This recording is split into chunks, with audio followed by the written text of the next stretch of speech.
This video is brought to you by NordVPN. Since taking office back in late 2021, Germany's three-party coalition government, comprising the Social Democrats, or SPD, the Greens, and the Free Democrat Party, or the FDP, has seen its poll numbers fall, while the Conservative opposition has steadily increased. In this video, we'll explain the tricky situation that the coalition has found itself in.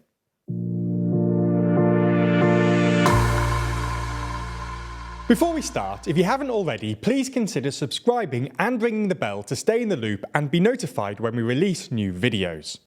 National polling does not look good for the three parties, and this dynamic has played out at the state level too, with each of the governing parties having endured some sobering results in state elections since forming a government in December 2021. For example, the SPD were defeated by the Conservative CDU in the Berlin state elections in February, which was particularly stinging for the SPD given Berlin's reputation as a left-wing city, and the fact that it was the first time in 22 years that they'd lost the capital. The Greens, meanwhile, faced a tough time in the Bremen state elections in May, seeing their vote share fall by a third down to 12% compared with 2019, making it their worst result since 1999. But it's the FDP that's been hit hardest in state elections. In the last 5 consecutive state elections held in 2022 and 2023, the party's vote share has fallen. Things were particularly bad in Lower Saxony and Berlin, where the FDP were wiped out of both state parliaments after falling below the 5% threshold needed to win any seats. As the smallest member of the coalition, it was always likely to be the FDP that would benefit the least from the arrangement. It went into government as the most economically liberal and business-friendly part of the three, pitching itself as a sort of counterbalance to the more left-of-centre SDP and Greens. But emerging from the COVID pandemic straight into the new economic reality created by the war in Ukraine and the huge associated rise in expenditure has not exactly allowed the FDP to demonstrate the financial prudence their voters expected. The same is true for the coalition's priorities as a whole. The plans for a fresh start were rapidly upended by the war, forcing them to reprioritise. Billions were spent on upgrading German energy security, alongside a €300 billion package of emergency aid designed to soften the blow of soaring energy costs. Last year also saw a major change in Germany's defence policy, with the government sending lethal weapons to Ukraine and Chancellor Olaf Scholz pledging €100 billion to beef up the German military.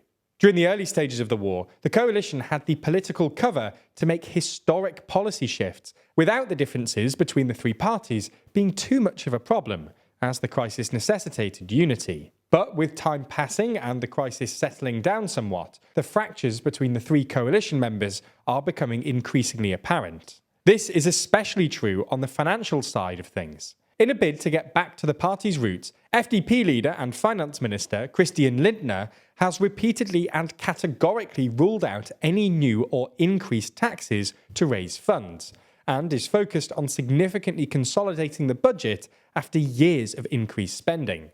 Naturally, this isn't popular with the SPD and Greens, who run most ministries and have major projects that demand extra funding.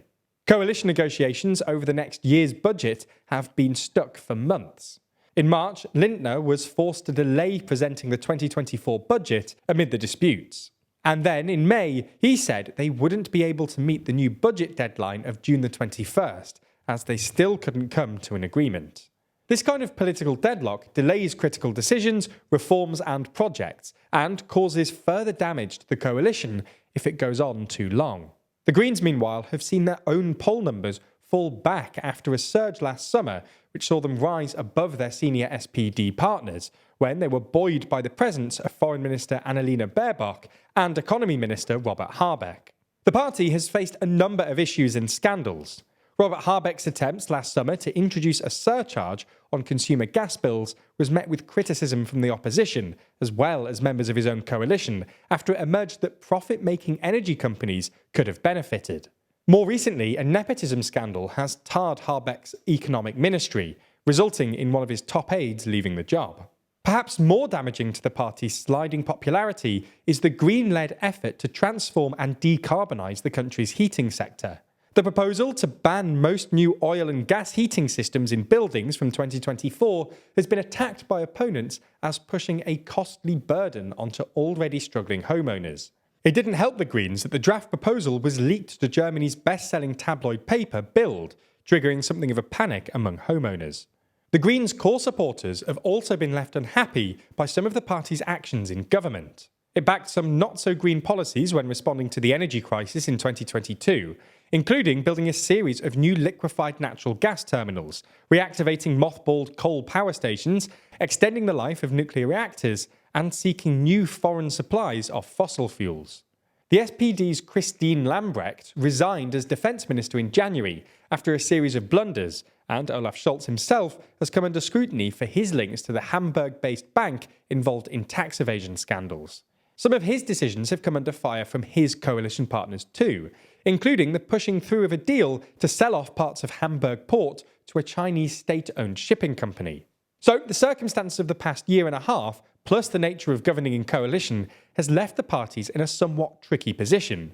And while they might technically be on the same team in government, come the next election, they'll be competing against each other for votes and seats. So, as poll numbers slip, the parties naturally respond by trying to be more assertive in government and drawing clearer lines of division with the other governing parties.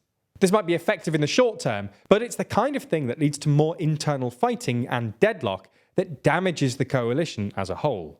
The most obvious beneficiary is the main Conservative opposition, the CDU-CSU, who for around a year have together maintained a comfortable lead over the SPD. The CDU-CSU has exploited the divisions within the governing coalition and have attacked Scholz for his apparent lack of leadership and his hesitancy on things like sending tanks to Ukraine. At the same time, the far-right AfD has surpassed the Greens to poll in third position. The cost of living crisis created fertile ground for the Populist Party to galvanise its support, and its oppositions to sanctions on Russia and weapons for Ukraine has proven popular with a proportion of the population, particularly in the East.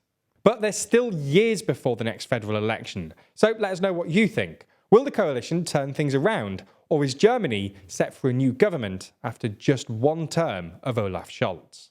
A few weeks ago, we were invited to Downing Street, where we were briefed on the government's anti-fraud plan.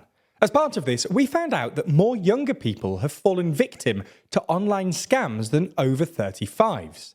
And as our analytics frequently tell us, our audience skews younger, which means that you're likely in this age bracket. So if you want to protect yourself online, you should try NordVPN.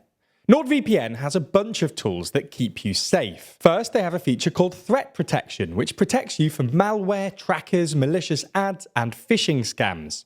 But that's not all. NordVPN also has dark web monitoring services, which, even if you somehow do fall victim to online fraud or scams, notifies you if your details end up online, so you can promptly change your passwords and keep yourself protected.